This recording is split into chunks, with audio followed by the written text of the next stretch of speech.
ಗೀತಾ ಮಹಾತ್ಮೆ. ಭಗವಂತನ ಭಕ್ತರಿಗೆ ಹೆಚ್ಚಾಗಿ ಕಷ್ಟಗಳು ಏಕೆ ಎದುರಾಗುತ್ತವೆ ಎಂಬ ಪ್ರಶ್ನೆ ಸಾಮಾನ್ಯರಲ್ಲಿ ಮೂಡುತ್ತದೆ.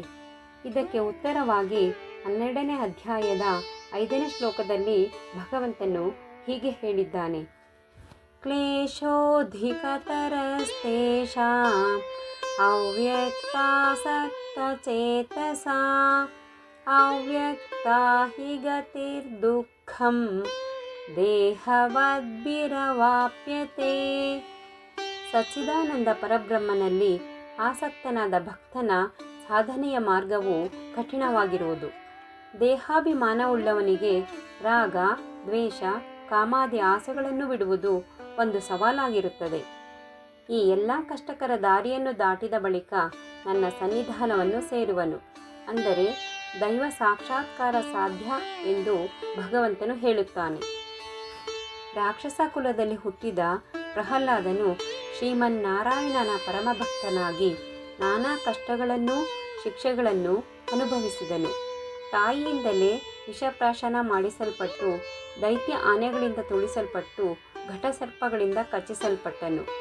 ಹೀಗೆ ಅವನಿಗೆ ವಿಧ ವಿಧವಾದ ಹಿಂಸೆ ಕೊಟ್ಟರೂ ಪರಮಾತ್ಮನಲ್ಲಿ ಅವನಿಗಿರುವ ತನುಮನದ ಸಮರ್ಪಣಾ ಭಾವದಿಂದ ಪಾರಾಗಲು ಸಾಧ್ಯವಾಯಿತು. ಇದರ ಅರ್ಥ, ತನುಮನದ ಸಮರ್ಪಣಾ ಭಾವ ಇದ್ದರೆ ಮಾತ್ರ ಭಗವಂತನ ಸಾನ್ನಿಧ್ಯ ಪ್ರಾಪ್ತಿಯಾಗುತ್ತದೆ.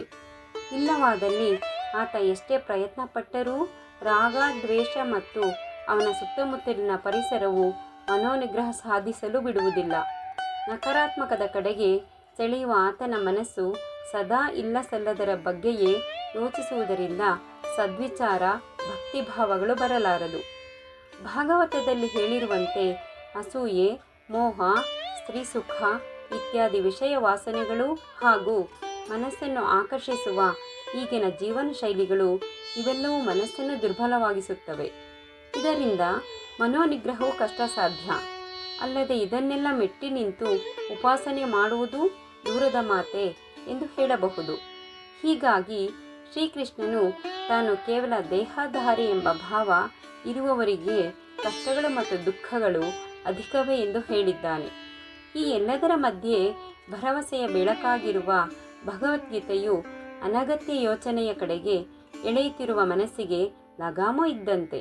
ಮನಮುಟ್ಟುವಂತೆ ಗೀತಾಜ್ಞಾನ ಯಜ್ಞವನ್ನು ನಡೆಸಿಕೊಡುತ್ತಿರುವವರಿಗೆ ಈ ಶ್ರೇಯಸ್ಸು ಸಲ್ಲುತ್ತದೆ. ಹರಿ ಓಂ.